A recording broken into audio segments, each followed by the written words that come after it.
हमारे बीच में अखिल भारतीय आदिवासी के चेयरमैन विक्रांत पूरिया जी। सर, जैसे आप पूर्णिया गए थे, वहाँ अपने जनता के बीच में बैठा हो, वहाँ पे उन लोगों की समस्या सुनी जो 5 लोगों को जिंदा जला दिया गया, तो कैसा लगा वहाँ? देखिए, वहाँ तो पूरा मौत का तांडव जो चला होगा वो सोचकर भी रूह कांप जाती है।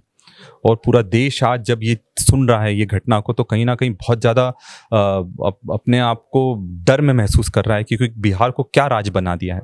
जब राहुल जी के निर्देश पर हम लोग वहाँ गए तो हमने देखा कि पूरा परिवार डर के माहौल में था।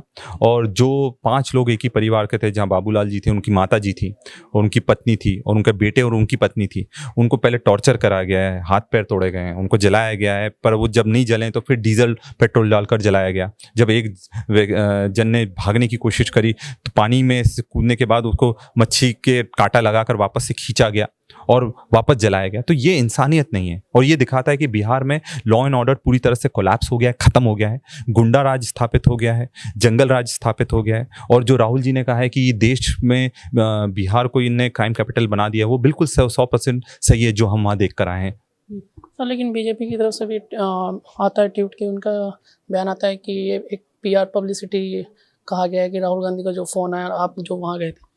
देखिए, ये इसको इंसानियत बोलते हैं कि दिल्ली में बैठकर राहुल जी को वहाँ आखिरी पंक्ति के व्यक्ति के दुख महसूस हो रहा है, पर वहाँ के मुख्यमंत्री को नहीं हो रहा है, वहाँ की सरकार को नहीं हो रहा है। उन्होंने इस पर तो ट्वीट कर दिया, पर इस इंसिडेंस पर एक भी ट्वीट करा उनने? उनके मुख्यमंत्री ने एक भी स्टेटमेंट दिया?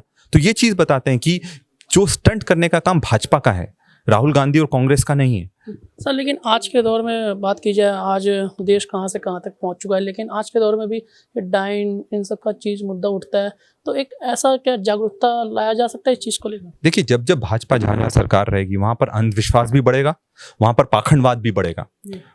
और यही कारण है कि जहाँ जहाँ भाजपा की सरकार है, इस तरह की घटनाएं वहाँ देखने को मिल रही है।